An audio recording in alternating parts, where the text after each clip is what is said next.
Good day to you all. Apologies for not having posted a video for a while, but I've been having some tough times, to be fair. Now, I'll also apologise in advance for looking down because my notes are down there.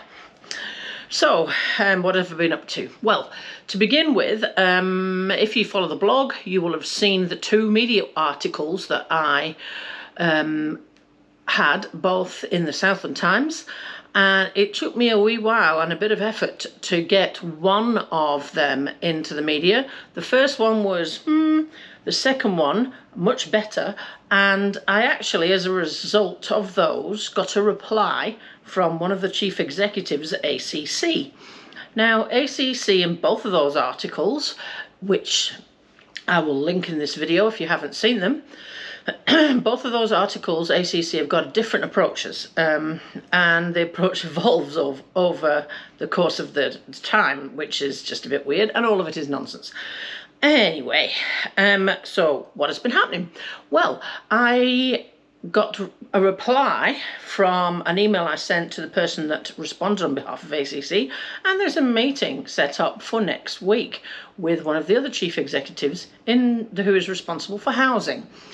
Now, this person is the one that makes all the housing decisions, and is fairly high up and never usually comes to meetings like this. However, they're inviting me to respond as to what my issues have been with regards to their services, because they're looking at patient-centred services research. So that's going to be really interesting. Firstly, to see how that goes. Secondly, to see if they listen. Anyway, the plans for the house have finally been agreed. That only took almost 4 years of repeated mistakes being made and things being omitted. And I've got a cat.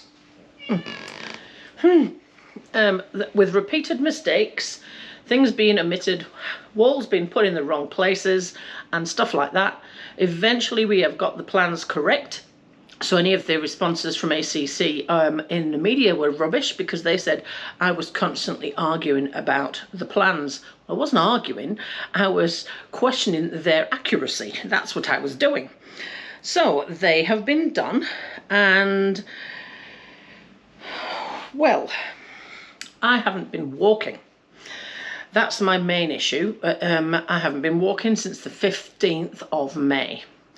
So on the 15th of May, I went to the limb centre asking them to check my leg because I felt like it was not correct.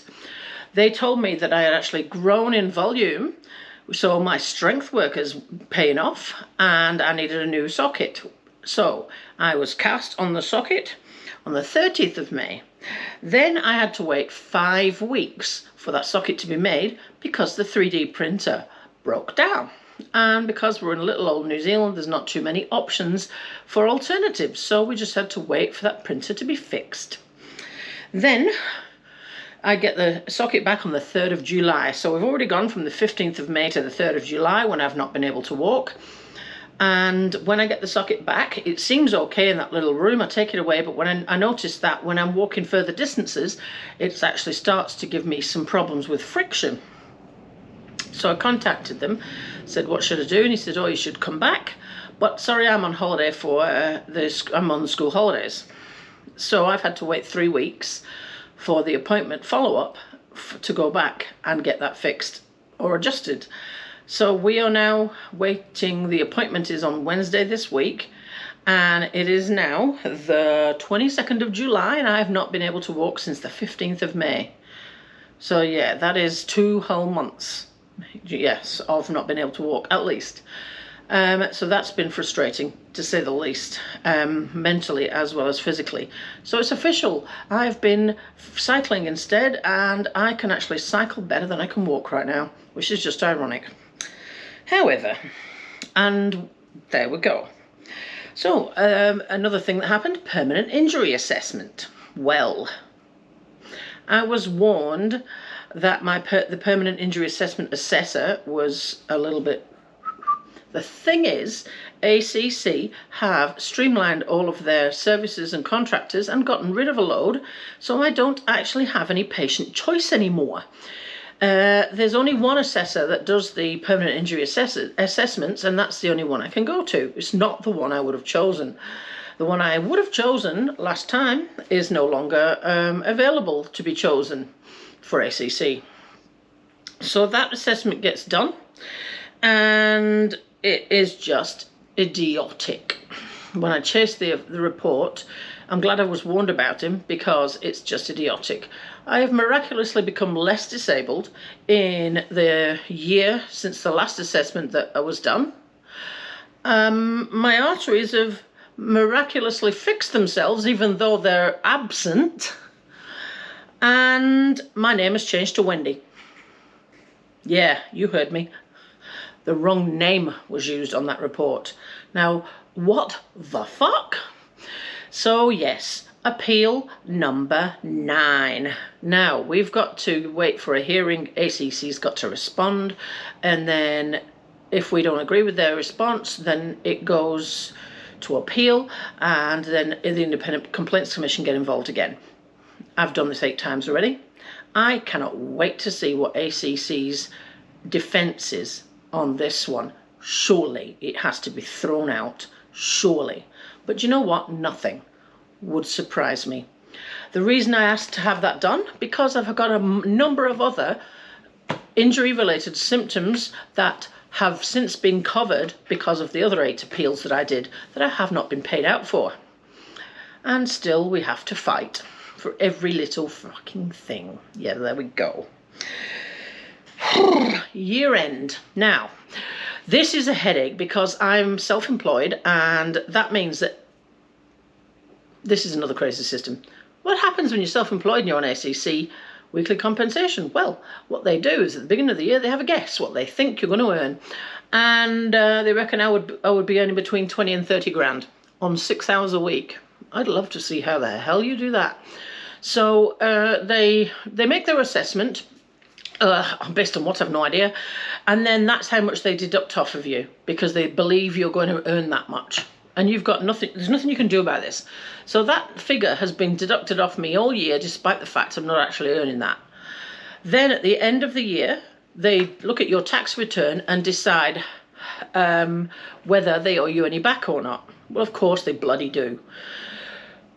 So the tax return was done at the end of March, sent to ACC at the end of April, and I've been arguing and waiting ever since. Now, this was a mission and a melodrama last year as well, and it took them till September to actually refund me what I was owed. So I've been on their backs constantly, right? Now, it's the same accountant that I'm dealing with each time. And would you believe it? Well, you better believe it, because it is true.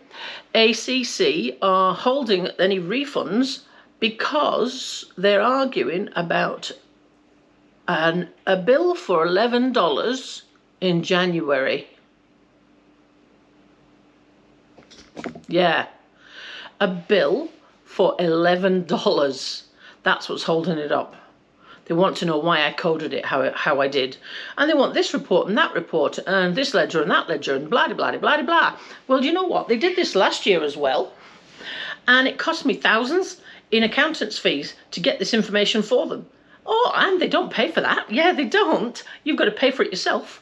So I told them I was going to get my accountant to give them this information they require, and the bill would be getting sent to them. And of course, yeah, we can't pay for that. So they're deducting me based on a fictitious belief of what I'm going to earn. They won't give me back because of an $11 bill, and they're charging me for the privilege.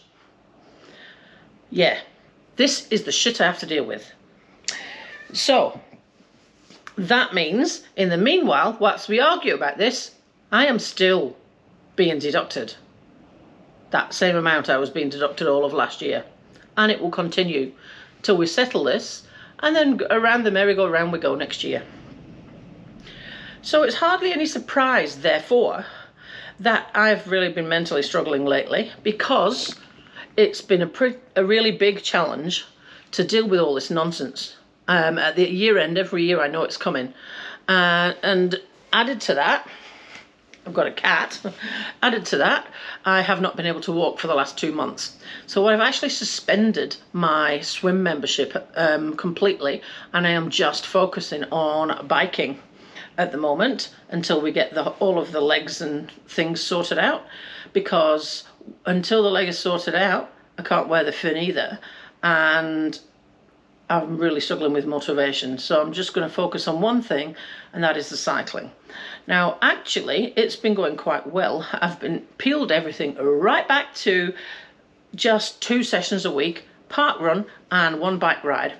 And according to Zwift, because I've got a smart trainer, according to Zwift, I am actually increasing my power output. So there's a small win in the midst of all of this mayhem. Anyway, to be sure, I will be updating you on how this meeting goes tomorrow with the bigwig. Meanwhile, we fight some more.